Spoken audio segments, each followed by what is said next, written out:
This is DGMT's Learning Lunch, and I'm your host, Rahima Esop.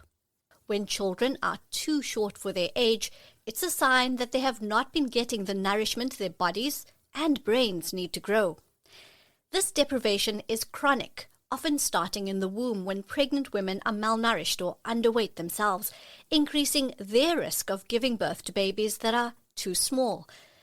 In the absence of enough food at home, which makes optimal breastfeeding and complementary feeding possible, infants don't get enough nutritious food, especially protein, vitamins, and minerals to grow their brains and bodies.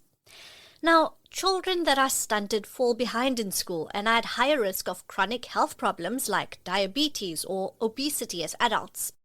Clearly, stunting is a major problem, so today I'm going to talk about it with Arman Ujra, who's the Innovation Director at DGMT, responsible for supporting early childhood development, and a recurring guest, Liesel Engelbrecht, who's a dietitian and nutrition lead for the Hold My Hand Accelerator, and they're going to talk about why stunting is not an individual problem, but a societal one that requires a national plan of action. Welcome both. Hi Rahima, great to be here. Hello Rahima, very happy to be here. Liesel, let's start the conversation with you. How short is too short, and what does this measure tell us about a child's growth and development? Rahima, that's a very good question. So imagine two children, exactly the same age, standing next to each other. The one is visibly shorter than the other. This is not always genetics. Often this is a symptom of chronic malnutrition. It means for the first years of that child's life, that child didn't grow and thrive, but that child actually struggled to just survive. If we think about what is too short, so the World Health Organization measures stunting based on standard deviation, so what is a typical height for a child's age, and if a child falls below that range, that child is then classified clinically as stunted. So if we see a child that is physically short, it is also likely that the child's brain development is stunted. So it means the right type of connections and neural development that was supposed to take place in that child didn't happen because of that chronic malnutrition. It's also easy to think that a stunted child is a thin child, a child that looks hungry, but that is not always the case. In South Africa specifically, we have a double burden of malnutrition. So children often eat enough food that is high in calories and maybe high in fats and certain nutrients that they get in excess, but very low in the type of vitamins and minerals that they need to grow and thrive. So often you'll find a child that is too short for their age, but can also be overweight or obese because they're getting a lot of calories, but they're not getting the right type of nutrients that they need to grow. And that often signals a hidden hunger, so a lack of the micronutrients they need to grow and thrive. Liesel, so height signifies that a child hasn't been developing as they should. What is South Africa's stunting rate? The latest National Food and Nutrition Security Survey estimates that approximately 29% of our children under 5 are stunted. So if we compare that with high-income countries, that's far beyond that. So high-income countries is approximately 10.8%, and even countries that are in conflict have a stunting rate of approximately 26 or 27%. Low-income countries have an approximate stunting rate of about 16%. So you'll see 29% is really high for upper-middle income countries such as South Africa. Liesel, so what factors are pushing up South Africa's stunting rate? So Rahima, poverty is probably the biggest underlying driver of stunting, but it isn't the whole story. So you can think of poverty as the soil in which many of these risk factors of stunting grow. So it makes nutritious food harder to afford, it increases the risk of poor maternal nutrition, it limits access to quality healthcare and clean water, and it exposes children to more infections. Children grow well when mothers are healthy during pregnancy. Babies are born at a healthy birth weight, breastfeeding is supported, nutritious foods are affordable, and families have access to good healthcare and safe living conditions. That's why wealthier countries generally have much lower stunting rates. South Africa is a bit unusual though.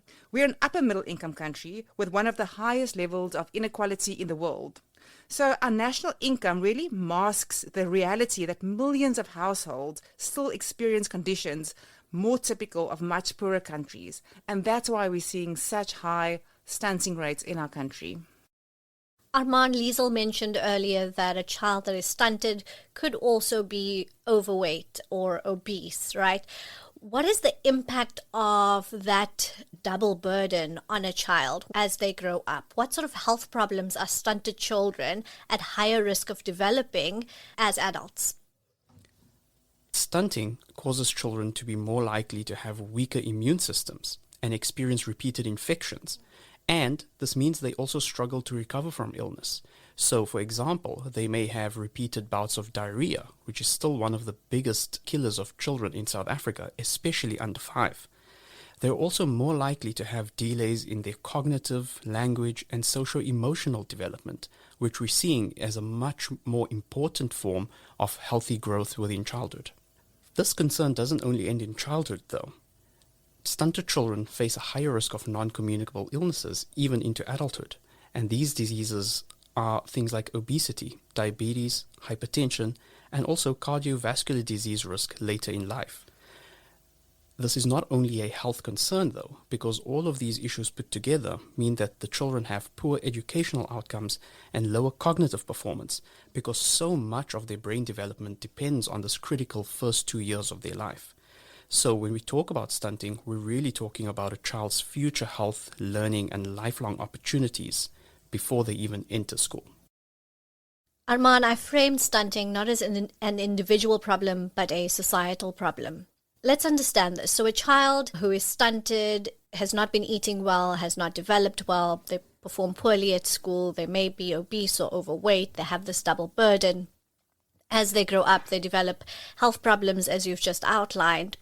What is the impact then on society to have adults who are chronically ill, who have hypertension, who have diabetes, who have not completed matric because they may have dropped out of school and are unable to find work? What is the impact, that compounding impact on society and the economy? When children don't develop to their full potential in the first 1,000 days, those effects ripple throughout the rest of their lives.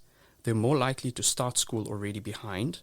They struggle to read for meaning, which we know in this country is a huge problem, especially every year when matric results are the talk of the town. And they achieve lower educational outcomes and face reduced employment opportunity as adults. So at a population level, this means that we have lower productivity, lower earnings, and slower economic growth. International evidence also suggests that children who were stunted in childhood turn out to earn around 20% less on average as adults. This is why the president has framed stunting as a national mission. We're not simply trying to have children grow taller and be well nourished. We're actually trying to help them build thriving human capital that underpins a more prosperous, equitable, and productive society. In this country, we have about 10.8 million people who are classified as food poor, living in extreme poverty and unable to afford enough nutritious food to meet basic nutritional needs. Under these socioeconomic conditions, what are the multi-layered factors driving up our stunting rate? So a child doesn't just wake up being stunted. Stunting is a result of hundreds of small missed opportunities during the first 1,000 days. So as mentioned, it often starts before birth. So when women enter pregnancy undernourished and they might be anemic, so it means they have an iron deficiency in many cases. They might not gain enough weight or have pregnancies that are complicated, increasing the risk of babies being born too small or too early. All those things are risk factors to stunting. After birth, many families, as you said, simply can't afford nutritious foods, and children may have enough calories to fill up their stomach, but not enough nutrients to help them grow and develop. And again, the repeated infections, poor water and sanitation, inadequate housing, missed opportunities within the health system all add up to this problem. But the encouraging news is that every one of these missed opportunities is actually also an opportunity to intervene. So we know what works: improving maternal nutrition, supporting breastfeeding, making nutritious foods more affordable, strengthening primary health care, and really expanding social protection during the first 1,000 days. We know these things work. Let's talk about the environmental factors that increase the likelihood of stunting. So, someone who grows up in poverty may grow up in an informal settlement. They might not have access to indoor plumbing. They might not have access to running water inside the structure in which they live. How do all of those things impact the likelihood of stunting? I want to understand that better. I think this is a really important point because it helps us understand that stunting cannot be solved through food alone. The environment is a critical factor in how children develop. So even though a child may be receiving enough calories, as Liesel mentioned, or sufficient nutrients for growth, the environment may have poor sanitation, unmanaged waste, contaminated water, or regular exposure to infection. And so these factors combine to mean that the body may struggle to absorb and use the nutrients that we're trying to get into the child. And these repeated infections and diarrheal diseases can damage the gut. This is something called environmental enteric dysfunction, where there's reduced nutrient absorption and the body has increased nutritional needs. The result is that children lose whatever nutritional benefit of the food they have received. So many of the services we think of as municipal services, and this is really important this year, things like safe water, sewage systems, waste removal, environmental health, and decent housing conditions are also the prerequisites for sufficient health and nutrition interventions. They help protect children from the infections that drive growth faltering and stunting. And here I think it's important to mention that this is not only a problem in informal settlements, but that we also have a big rural population which has not benefited from basic services over the last 30 years. We need to ensure that children get enough nutritious food, but we also have to make sure we prevent the gut damage caused by infection and poor environmental conditions. And these are both necessary for children to grow, develop, and thrive. Liesel, you want to add to that? Yeah, thanks, Arman. And I just wanted to add the points about breastfeeding and why breastfeeding is important, especially in situations where there's not proper sanitation, proper running water. So breastfeeding, we know, is a very loaded topic for many people. But breastfeeding becomes particularly important when the alternative to breastfeeding is formula feeding a child with a bottle that is not necessarily washed with water that is clean and hygienic, where there's not electricity to boil a bottle or the teats so that it's really disinfected for that child to safely consume that formula milk. So not only does breast milk have the immunoglobulins and immune protecting factors that really protects the child's immune system and boosts the child's immune system, but also breastfeeding is a more sanitary approach for the child to intake those very important nutrients that they need. Because imagine a child picking up a bottle from a floor that is dirty. It's by no fault of the parents or of the family, but it's because of the living conditions that they find themselves in, of their very poverty-stricken situation. So it means simply by providing child food through the mechanism of a bottle can put that child at a higher risk of getting infections. So, as Armand said, the risk is then higher of that environmental enteric dysfunction, causing the child to get repeated bouts of diarrhea, which then causes nutrients to leak out. So that is also really one of the benefits of breastfeeding. It's not only because of the protecting factors that the breast milk itself has, but also because of it protecting the child of getting formula, often in some cases, formula that is diluted because parents simply can't afford formula milk, but also because of the infection risk that bottles bring with it. So what have other countries done to reduce their stunting rates? And can you summarize them in terms of, let's say, 5 critical actions? One of the most encouraging things about stunting is that it's not inevitable. So just briefly, we know that Brazil has reduced stunting from 37% to 7% through cash transfers, its zero hunger strategy, and universal primary health care. Peru almost halved stunting by making it a whole of government priority with strong accountability. Indonesia is another country that had really good success in reducing stunting, and they did this by coordination across different sectors and strong leadership. And Thailand, for example, invested in very strong community health worker approaches, growth monitoring, and improved maternal and child health services. So what's fascinating is that these countries are very different. And Brazil didn't copy Thailand, Peru didn't copy Indonesia. You look beneath the surface, they all have a couple of things in common. So they invested in early action in the first 1,000 days. There were multiple sectors that acted together. They strengthened maternal health and education. They reduced inequality in a very poverty-targeted approach. And they built strong local delivery systems with accountability. In addition, they also combined these with behavior change and service provision. So, if you think about that, it's very clear that no country really solved stunting with one solution. They built systems that consistently supported mothers and children from pregnancy through the first 2 years of life. So what I'm hearing is that there was support for pregnant women, there was strengthening community health workers, there was nutrition and health education, and there was a whole of society approach as well as strong leadership.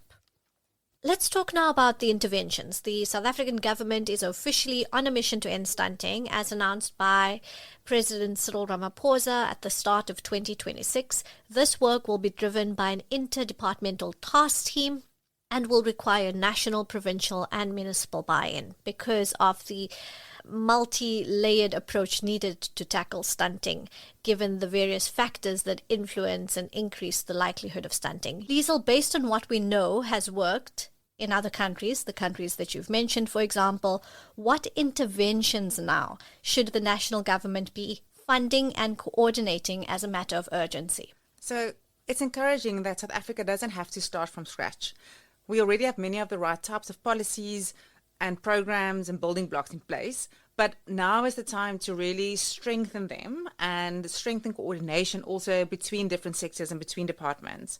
So first, I think it's very clear that we need to invest in maternal nutrition and healthy pregnancies to prevent babies from being born too small. So this means that moms need to get the best antenatal supplements. We need to identify at-risk moms and provide extra nutrition support and care. And we also need to provide pregnant women with income support so that they can really access the type of care and nutrition they need for a healthy pregnancy.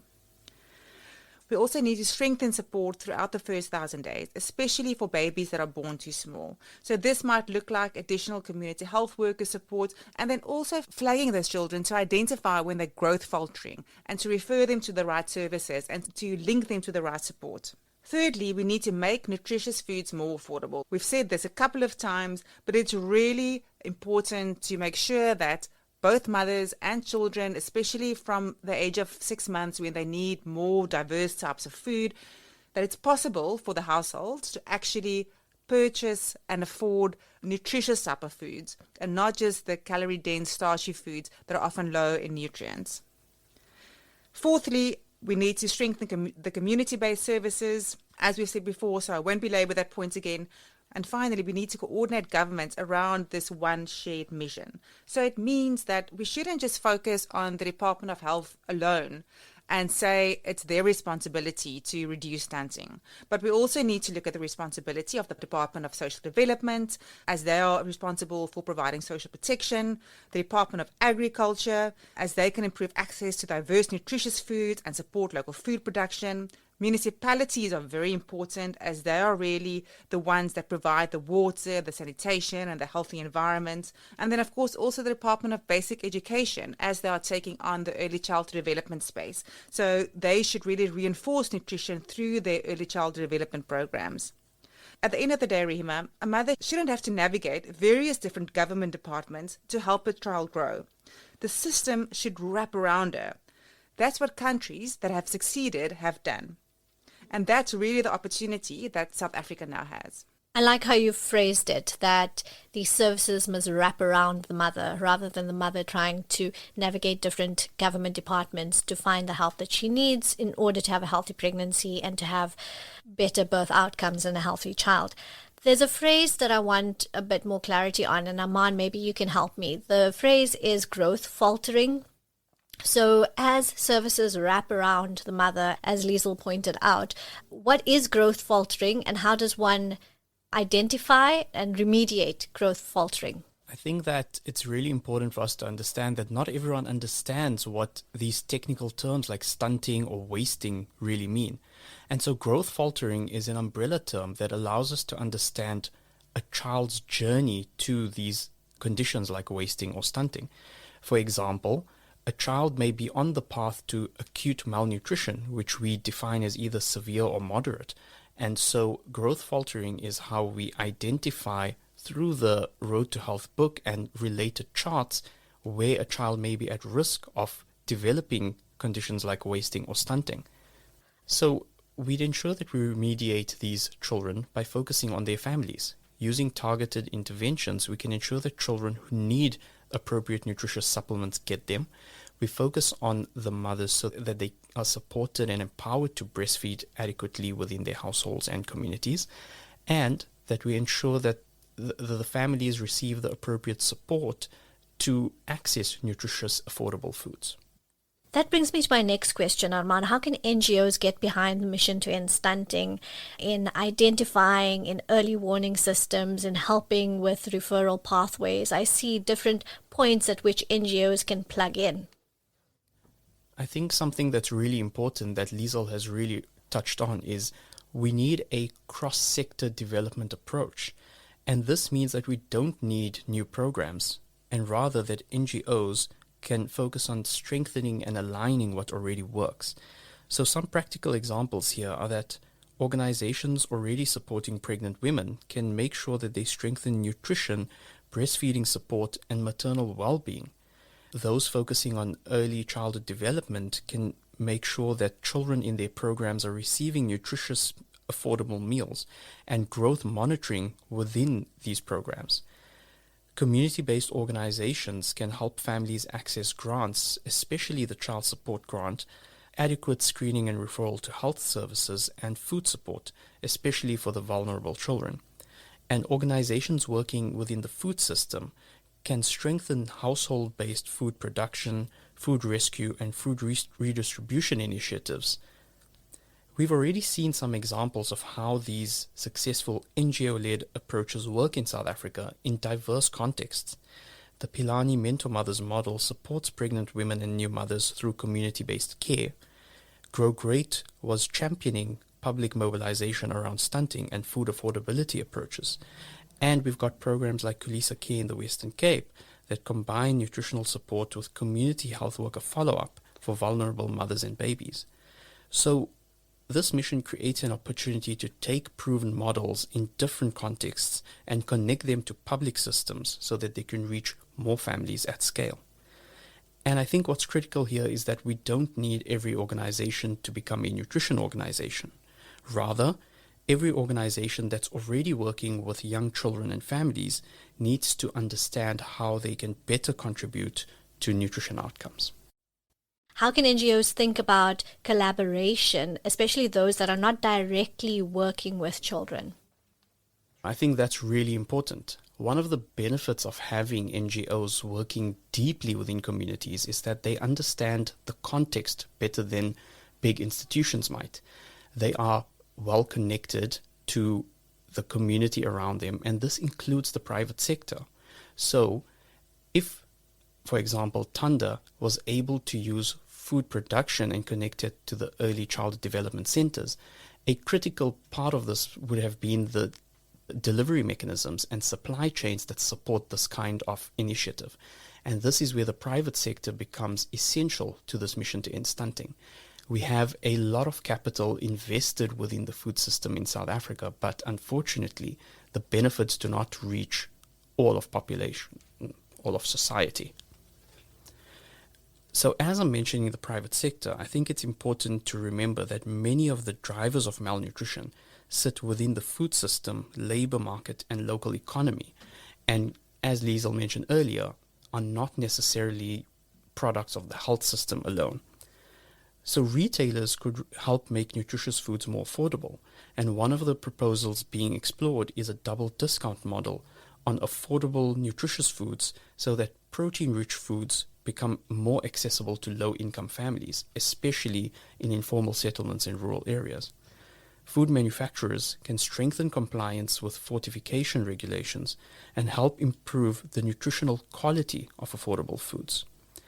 Very importantly, the agricultural sector can support local food production and strengthen supply chains, connecting small-scale producers with vulnerable communities and, as in the Tanda example, the early childhood development programs.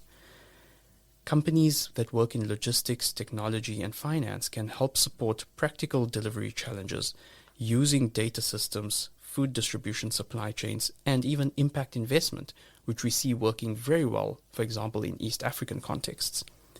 Corporate foundations can support testing and scaling of promising interventions before government adopts them at scale.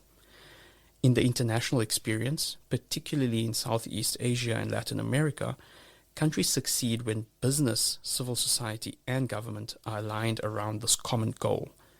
It's not only about corporate social investment in the traditional model, rather it's about asking how the core business itself can contribute to healthier pregnancy, healthier children, and stronger human capital. Thanks for that, Arman. I think for people who might be coming into this conversation cold, not knowing the context of stunting and wondering why stunting has become a national priority for our government where there are other competing priorities. Maybe they want to see a mission to grow our economy and create more jobs. But what I'm hearing from this conversation, what's becoming clearer, is that the mission to end stunting is almost symbolic because it is about growing the economy. It is about building a more prosperous society. That if we can help young children to develop well and grow well, that we would be able to build a society that is productive, that is healthier. Closing thoughts? Liesel? Thanks, Rima. I think it's very important what you said, and also for the listeners coming in, maybe just to make stunting really simple. So if you think about a house being built, addressing stunting is like the foundation. You can build on it, but it doesn't help if the foundation is not strong. You can paint the walls, you can do all the other pretty things inside the house, but it's still not going to last. It's still not going to have that long-term impact. We need to work on the foundation. Yes, there are many competing priorities. There are many things that need to be addressed in the country, especially in a country like South Africa, where there are high poverty rates, high unemployment rates. But what addressing stunting and nutrition for young children really means is that we can start developing a population that is strong, that is able to learn, that is able to be healthy, thriving members of society. And I think that's really important. So while all these other things are important, we can't build on it unless we address stunting. Thank you, Liesel, for that metaphor of the house. I think it's really helpful, and that the mission to end stunting is also a mission to help South Africa escape the inequality trap. Thank you to my guests for a thoughtful conversation. By investing in nutrition early, we are not just helping children grow taller, we're helping them thrive, think, learn, and build better futures. And now, over to you, those listening to this podcast. Using what you have heard today, you can try this reflective exercise. You'll need a pen and paper to write down these steps, or download the takeaway sheet from our website, dgmt.co.za, and go to the podcast section. Write down the following questions and spend some time reflecting on them by yourself, and then share your reflections with your colleagues or peers. Question number 1. Who do you think has the greatest responsibility for preventing stunting? Families, communities, healthcare workers, government, or the private sector?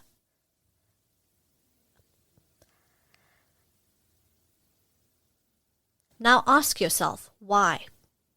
Question number 2.